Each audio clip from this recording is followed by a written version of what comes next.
What if I told you in 2015 that in the future you could play any game anywhere in your house without a single console or PC? You'd probably think I was crazy, right? Damn right. Well, that's exactly what the Meta Quest 3 promises, but does it deliver? Let's find out. I've been using it as my main gaming system for 2 weeks now, and let me tell you, it's been a wild ride. From mind-blowing experiences to frustrating setbacks, I'm about to give you the honest truth about cloud gaming on the Quest 3.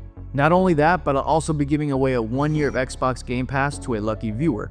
I'll share the giveaway details at the end of the video, so relax, get some popcorn, and hopefully that lucky viewer could just be you. Alright, so look, when I first heard about the Quest 3, I was skeptical. Could one headset really replace my beloved consoles and my trusty PC? I mean, come on, that's a tall order. Well, spoiler alert, it mostly does, but there were definitely some surprises along the way. And you're probably thinking, hold up, how does this even work? Tell me. Well, buckle up because we're about to dive into the nitty gritty of how this little headset is shaking up the cloud gaming world. Now you might be thinking, is this Xbox cloud gaming thing on Quest 3 actually as amazing as it sounds? Well, let me tell you, my first attempt was interesting. So here's the deal. Xbox cloud gaming on the Quest 3 promises to let you play any game, anywhere, without downloads. Sounds pretty sweet, right? But does it actually deliver? Well, yes and no. Let's start with the good stuff. Once I got everything set up properly, more on that drama in a second, I was genuinely blown away. Picture this, me lounging in bed, playing Starfield on my Quest 3, no big gaming PC humming away, no console taking up space, just me, my headset, and the vastness of space, and it felt like magic. But here's where things get a bit cloudy. The Xbox Cloud Gaming app streams games at 1080p resolution. Now, that's not bad, but it's not exactly mind-blowing either. If you're used to playing on a 4K TV, you might notice the difference. It's like watching your favorite movie in a slightly fuzzy TV. It's still enjoyable, but not as quite as crisp as we're used to. Now let's talk about the elephant in the room. Latency. You know that split-second delay between pressing a button and seeing the action on screen? Yeah, that's latency, and it can be a real party pooper in cloud gaming. The good news is, for the most part, it's pretty minimal on the Quest 3. I played some farming simulator without any issues, but when I fired up Palworld, which by the way isn't optimized for cloud gaming, things got a bit dicey. It was like trying to play whack-a-mole while wearing oven mitts. It's doable, but not ideal. Here's another quirk, your game experience can vary depending on where you're in the house. Playing in my living room was smooth as butter. But when I tried gaming from the far left corner of the bedroom, let's just say my character's movements were about as graceful as a drunk giraffe on roller skates. Now, if latency is your deal breaker, the next cloud streaming app should be right up your alley for your cloud gaming needs.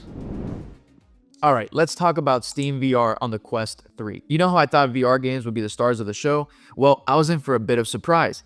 Some of the games that blew me away weren't even VR titles. Wait, what? Let's start with the hits. Sure, Beat Saber in ultra high resolution is amazing, but that's kind of expected, right? But here's the kicker. Imagine playing Baldur's Gate 3 on a virtual 100-inch screen. It's like having your own personal IMAX theater, but for gaming. It feels like I'm there in the battlefield strategizing every single little move. Games like Card Game Simulator are perfect for this setup. They're chill enough that you don't really notice any lag, and you can just sit back and enjoy the giant virtual screen. Now, I have to be honest with you, it's not all sunshines and rainbows. Some fast-paced shooters, they just didn't cut it. The latency issues made it feel like I was playing in slow motion. It's like hitting the jump button and then watching your character take a coffee break before proceeding to do actual parkour around the map. Not exactly ideal when you're trying to dodge bullets. But here's the thing. The latency on the Steam VR is actually pretty decent overall. It's all on your local network, so that helps a lot. The real problem is the input lag.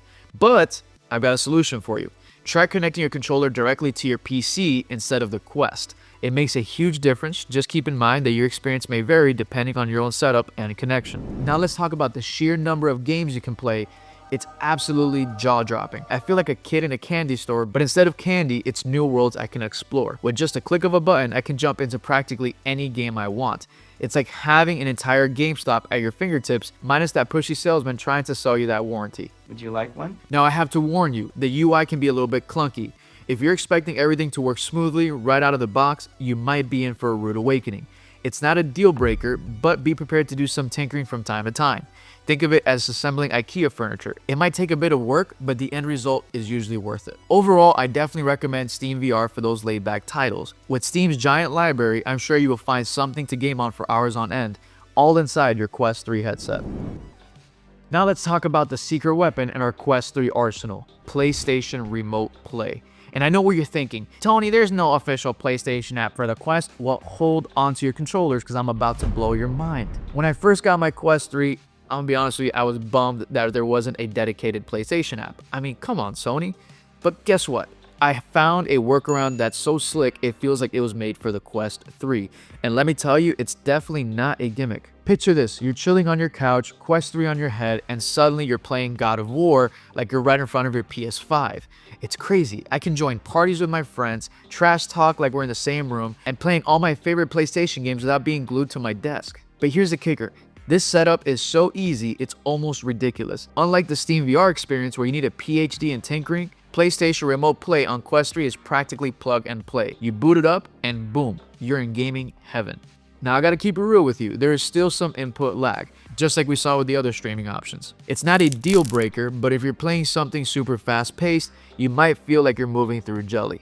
But here's the thing that got me really excited, the freedom. I can start a game at my desk, then when my back starts to complain, I can just grab the Quest 3 and my controller and start playing on the couch. I don't need to bring my console around or fight for the TV. It's like having a portable PlayStation, but better. Alright, so we just gone over 3 game streaming platforms for the Quest 3. Is the Quest 3 the future of cloud gaming? And before I wrap up this video, I would like to tell you about our giveaway. We're giving away 1 year of Xbox Game Pass Ultimate subscriber to a lucky viewer. All you have to do is like the video, hit the subscribe button, and comment down below your favorite game from back in the day. I know my first game that comes to my mind is Kingdom Hearts 1, and I'm just curious to see what your childhoods were like. But once this video reaches 2,000 likes, I'll be announcing the winner right here on my channel. So thank you so much for sticking around, and let's finish our verdict. Alright, let's wrap this up. The Quest 3 isn't just a new gaming gadget, it's a total game changer. But here's the real question. Is it time to say goodbye to your trusty consoles? Well, that depends on you. For me, it's like a friend but with strings attached. It's freedom but with limitations. If I'm looking to just relax after a long workday, this is a perfect solution. But if you're looking to get sweaty and to drop into Warzone, this might not cut it. Look, the gaming world is evolving faster than ever. In 2025, we're seeing some crazy advancements. Samsung's jumping into the VR game with their Android XR headset, and Valve's cooking up something called the Deckard. Plus, Meta's not sitting still. They're slashing the Quest 3's prices and even throwing free trials for Xbox Game Pass Ultimate. So what's the verdict? The Quest 3 isn't perfect, but it is giving a sneak peek into the future of gaming. Are you ready to make that leap, or are you sticking with your consoles for now? Drop a comment and let me know what you think. Thank you guys so much for watching this video, and I'll see you guys on the next one.